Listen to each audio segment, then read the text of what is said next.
News anchor స్వేచ్ఛ suicide కు పూర్ణచందరే కారణమని ఆరోపించారు ఆమె తల్లిదండ్రులు. పూర్ణచందర్ వేధింపులతోనే తమ కూతురు సూసైడ్ చేసుకుందని అన్నారు. జూన్ 26వ తేదీన ఇద్దరి మధ్య గొడవ జరిగితే తనను ఇంటికి రమ్మన్నట్లు తెలిపారు. అతనిపై కఠిన చర్యలు తీసుకోవాలని పోలీసులకు ఫిర్యాదు చేశారు. స్వేచ్ఛ మృతదేహానికి గాంధీ హాస్పిటల్లో పోస్ట్ మార్టం చేశారు. ఆమె కళ్లను దానం చేశారు పేరెంట్స్. తర్వాత స్వేచ్ఛ డెడ్ బాడీని రామ్నగర్ పార్సిగుట్టలోని స్వేచ్ఛ నివాసానికి తరలించారు. కేసు నమోదు చేసుకున్న చిక్కడపల్లి పోలీసులు పరారీలో ఉన్న పూర్ణచంద్ర కోసం గాలిస్తున్నారు. మా కూతురుకు క్రాంతి కిరణ్తోనే విడాకులు అయిపోయిన తర్వాత మా అమ్మాయి పనిచేసేది. అక్కడ పూర్ణచంద్ర అనే వాడు ఉంటాడు. అతను మా అమ్మాయి ఎంబడ 3 సంవత్సరాల నుండి మా అమ్మాయి పడ్డాడంట. నేను నిన్ను పెళ్లి చేసుకుంటానని 3 సంవత్సరాలు వెంబడబడి 3 సంవత్సరాలకు ఆమెను కన్విన్స్ చేసిండంట. చేసి అప్పటి నుండి రిలేషన్లో ఉన్నాడు. ఇప్పుడు 4 సంవత్సరాల నుండి వాళ్ళు సపరేట్గా రూమ్ తీసుకొని ఉంటున్నారు. ఇక ఎప్పుడూ గొడవలు పడుతూనే ఉన్నారు.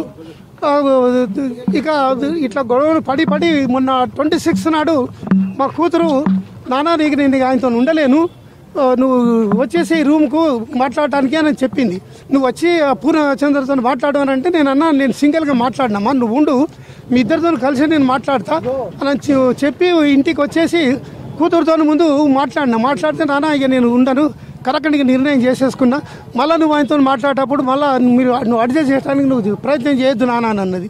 సరే నీ ఇష్ట ప్రకారంగా నా అమ్మ అని చెప్పినా, మరి వాడు ఏమైనా చేస్తాడేమో బిడ్డను అని చెప్పేసి మాకు ఆందోళన కలిగింది. దాంతో ఏంటంటే ఎప్పుడు కంటికి రెప్పలాగా చూసుకుంటూనే ఉన్నాము బిడ్డతోని. అయితే బిడ్డని ఏంటంటే మరి మేము వాళ్ళ అమ్మనాన్నతో వాళ్ళు మాట్లాడతామంటే, లేదు నాన్న నేనే మెయింటైన్ చేసుకుంటా, మీరు మాట్లాడుతానంటే నేను ఆత్మహత్య చేసుకుంటానన్నది.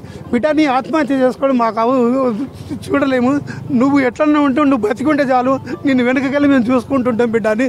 మేము వాళ్ళు ఎవరిని కూడా టచ్ చేయలేదు, వాళ్ళ జోలికే వెళ్ళలేదు. అదంతా ఇది 4 సంవత్సరాల నుండి సపరేట్ రూమ్ తీసుకొని ఉన్నారు.